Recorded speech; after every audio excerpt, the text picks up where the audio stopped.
चलिए, आज बात करते हैं रोमेटॉइड आर्थराइटिस की। लेकिन इसे हम किसी मेडिकल किताब की तरह नहीं, बल्कि एक मरीज के नज़रिए से समझने की कोशिश करेंगे। ये एक ऐसा सफ़र है जो बीमारी का पता चलने से शुरू होता है और फिर उसके साथ जीना सीखने तक चलता है। आइए, इस सफ़र में साथ चलते हैं। तो इस सफ़र को हम 4 हिस्सों में देखेंगे। पहला है निदान, यानी वो पल जब सब कुछ बदल जाता है। दूसरा है रणनीति, मतलब इससे लड़ने का प्लान क्या है। तीसरा है साधन, यानी वो कौन सी चीजें हैं जो इस लड़ाई में मदद करती हैं। और चौथा और सबसे जरूरी, अनुभव, यानी मरीजों की अपनी कहानियां। सफर का पहला पड़ाव और शायद सबसे मुश्किल, वो है निदान। ये वो पल है जब किसी को पता चलता है कि उसे एक ऐसी बीमारी है जो शायद जिंदगी भर साथ रहेगी। और जाहिर है, मन में सबसे पहला सवाल यही आता है, आखिर मेरे साथ ही क्यों? देखिए, ये पल किसी के लिए भी आसान नहीं होता, बिल्कुल नहीं। रिसर्च भी यही बताती है कि रूमेटॉइड आर्थराइटिस का पता चलना सिर्फ एक मेडिकल न्यूज़ नहीं होती, बल्कि ये एक इमोशनल तूफान की तरह होता है जो किसी की जिंदगी की पूरी दिशा ही बदल सकता है। तो आखिर ये रूमेटॉइड आर्थराइटिस है क्या? आसान भाषा में कहें तो ये एक ऑटो इम्यून बीमारी है। मतलब शरीर का अपना ही डिफेंस सिस्टम जो उसे बीमारियों से बचाता है, वो कंफ्यूज हो जाता है और गलती से अपने ही शरीर के हेल्दी सेल्स पर हमला करने लगता है। ये हमला ज्यादातर जोड़ों पर होता है, लेकिन इसका असर दिल, फेफड़े और त्वचा जैसे दूसरे अंगों पर भी पड़ सकता है। और देखिए, इस बीमारी को हल्के में लेना ये एक बड़ी गलती हो सकती है। अगर इसका सही से इलाज ना हो तो ये सिर्फ दर्द तक ही नहीं रहती, ये जोड़ों को हमेशा के लिए डैमेज कर सकती है, जिससे रोज के काम करना भी मुश्किल हो जाता है। और कुछ मामलों में ये जान के लिए भी खतरा बन सकती है। लेकिन यहाँ एक अच्छी खबर भी है। आज हमारे पास इलाज के ऐसे तरीके हैं जो सिर्फ लक्षणों को दबाते नहीं, बल्कि बीमारी को कंट्रोल करने की कोशिश करते हैं। इस मॉडर्न अप्रोच को कहते हैं ट्रीट टू टारगेट। चलिए समझते हैं ये क्या है। तो ये ट्रीट टू टारगेट काम कैसे करता है? बहुत सिंपल है, 3 स्टेप्स हैं। सबसे पहले एक टारगेट सेट किया जाता है कि हमें बीमारी को किस लेवल तक कंट्रोल करना है। फिर लगातार मॉनिटरिंग होती है कि हम उस टारगेट के कितने करीब पहुंचे हैं। और सबसे ज़रूरी बात, हर 1 से 3 महीने में ट्रीटमेंट को रिव्यू किया जाता है और ज़रूरत के हिसाब से उसमें बदलाव किया जाता है।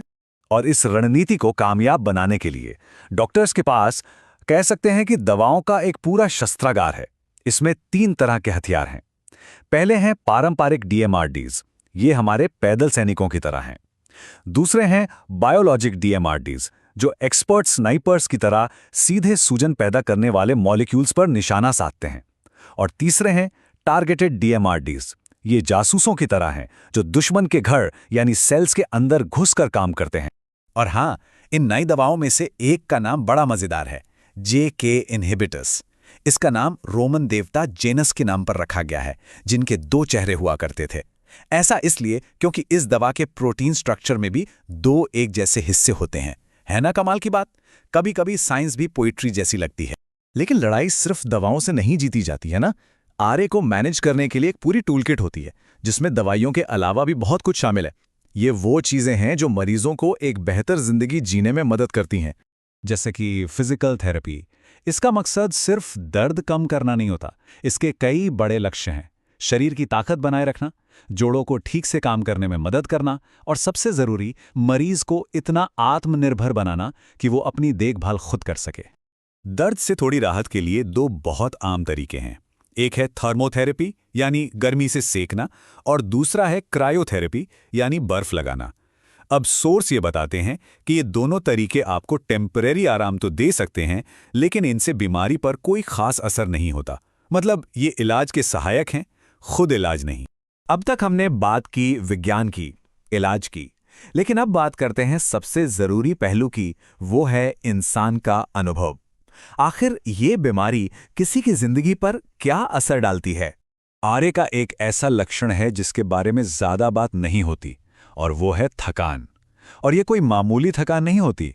मरीज बताते हैं कि ये एक ऐसी जबरदस्त थकावट है जो कभी भी हो सकती है और जो उन्हें छोटे मोटे काम करने से भी रोक सकती है। ये लड़ाई सिर्फ शरीर की नहीं है, ये मन की भी लड़ाई है। एक मरीज ने अपने अनुभव को कुछ इस तरह बताया, आप एक अंधेरी जगह में फिसल जाते हैं, अगर परिवार का सहारा ना हो तो आप खो जाएंगे। ये शब्द हमें बताते हैं कि इस सफर में हिम्मत और अपनों का साथ कितना कितना ज्यादा जरूरी है। तो मरीज इस लड़ाई को लड़ते कैसे हैं? वो खुद अपनी रणनीतियां बनाते हैं, छोटे छोटे कदम उठाते हैं जो बड़ा फर्क लाते हैं। जैसे पॉजिटिव रहना, काम और आराम के बीच बैलेंस बनाना, खुद का ख्याल रखना और सबसे ज़रूरी, जिंदगी की छोटी छोटी खुशियों को एंजॉय करना। और आखिर में एक कहानी जो उम्मीद देती है। एक मरीज बताते हैं कि इस बीमारी के बावजूद वो एक लंबी पैदल यात्रा जैसे अपने सपनों को पूरा कर रहे हैं, बस थोड़ा ध्यान रखते हुए। ये एक शानदार मिसाल है कि सही सोच और मैनेजमेंट के साथ आरे होने के बावजूद एक भरपूर जिंदगी जी जा सकती है।